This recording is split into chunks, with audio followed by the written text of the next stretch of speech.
at your annual comparison of Berkshire's book value per share versus the S&P average, I don't see any rationality in that at all.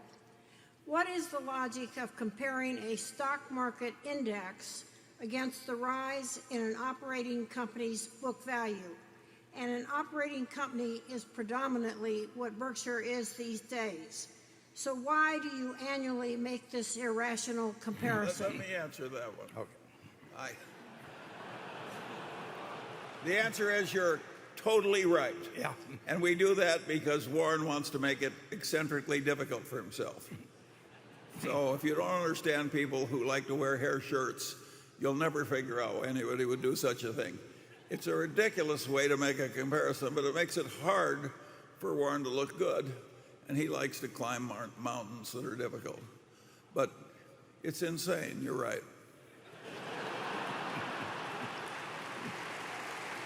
Yeah. Normally, when he goes all wishy-washy like that, I like to clarify, but I don't think I'll try.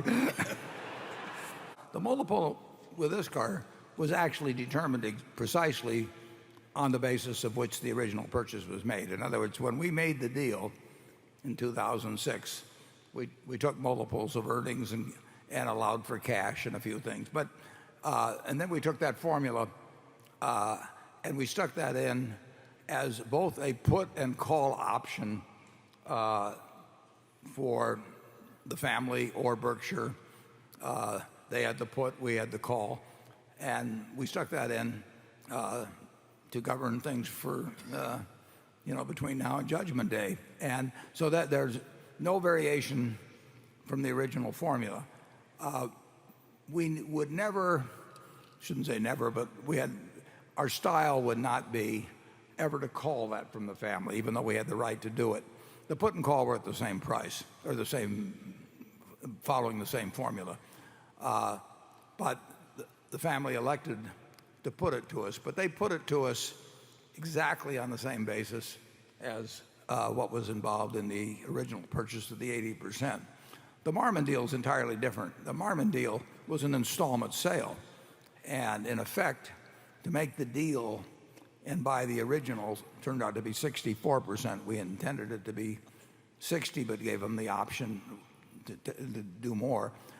That was simply an installment sale, and we looked at the consequences of the formula as being applied in the future. The family would not have sold us the 64%, which they did on the original piece, unless they had the formula applying to the second and third piece that was embodied in the contract. And we looked at that as a single transaction, knowing that if the business improved, we would be paying more money, and as the cash position improved, we'd be paying more money later on. But it was all built into the original deal. So one was at exactly the same price, and one was part of a three-step deal in effect.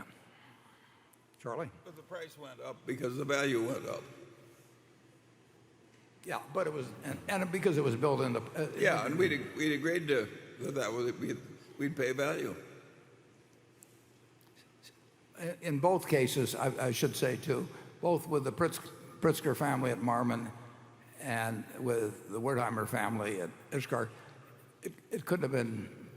They couldn't have behaved better.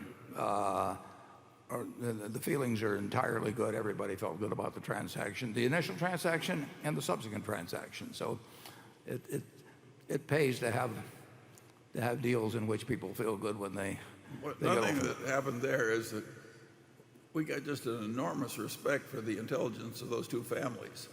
The more we looked at those businesses, the smarter and better those families looked. It was just amazing what each family had done, wouldn't you say, Warren? Right. Absolutely amazing. Yeah, and those were two important acquisitions. I mean, they add up to lots of intrinsic value, and they're partly because of some accounting peculiarities, but the carrying value of the businesses is well below what the intrinsic business value is now. And by the way, that Union Tank car that's within Marmon is John D. Rockefeller's old business, the first John D. Rockefeller. It's amazing how some of these good businesses have lasted. Well, actually, the corporate form, the original corporation that is Marmon, I'm quite sure, is Rockwood and Company, which I did a cocoa arbitrage with back in 1955 or something, and that's where I met Jay Pritzker. So these things wind their way along.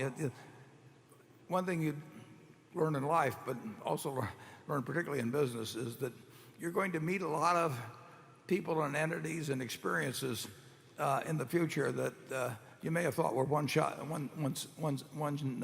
shops originally in your life.